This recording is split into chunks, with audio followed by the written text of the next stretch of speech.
really hard not to suck after that. I'm probably really untraditional in about a million ways. And my guess is after about the first 30 minutes of me speaking, you're going to all be wanting to call Don Graham and asking what he'd been drinking when he hired me.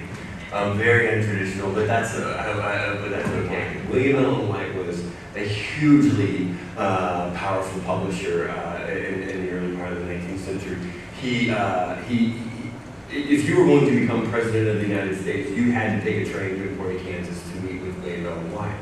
He wielded a tremendous amount of power. As a matter of fact, in Kansas, we just quit counting how many Pulitzers he won. So with that kind of as the backdrop, I don't normally read the things on my screen, but I want to read to you a quote from William Ellen White. Of course, as long as man lives, someone will have to fill the herald's place. Someone will have to do the bell ringer's work. Someone will have to tell the story of the day's news and the year's happenings. A reporter is perennial under many names and will persist with humanity. But whether the reporter's story will be printed in types upon a press, I don't know. I seriously doubt it.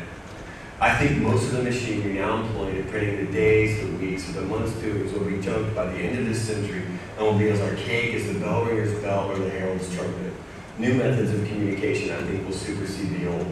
William Ellen White said that in 1931. I love that. I love that this guy, I used to work for an amazing publisher in Lawrence, Kansas named Dolph Simons. And Dolph, if you've never met Dolph Simons, he's like one of the most inspirational men I've ever been around. And Dolph every day says, are we driving with our brights on? You know, I don't want to know what's right in front of us. I want to know what's way ahead of us. So one of my other heroes in journalism is a journalist by the name of Bill Snead. Bill Snead is this remarkable journalist who started working at the Lawrence Journal-World in the 50s, then left to go work at all sorts of other newspapers, ended up being the chief photographer for UPI, where he did one of the most foolish things I think a chief photographer could do. He assigned himself to cover the Vietnam War. And then after the war, he became the director of photography for National Geographic magazine. After that, he was the AME of photo at the Washington Post for 21 years. After 21 years at the Washington Post, he decided it was time to go home and work at his newspaper at the Lawrence Journal-World. When I was at the Lawrence Journal-World, I got to spend 15 minutes a day with Bill every day trying really what I was trying to do was unsuckify myself. How do I become good like this guy? So every day I would go there and try to talk, oh, come on, Bill, make me suck less.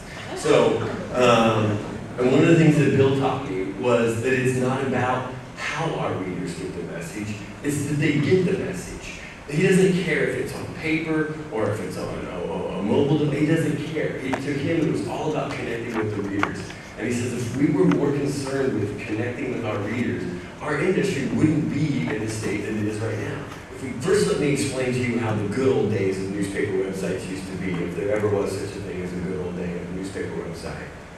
For the last 10 years or so, we've been able to simply just publish the stuff that we put on the press last night, and we won in our local markets. For the last 10 years, it's been very hard to find a city where the most visited local website isn't owned by the local newspaper.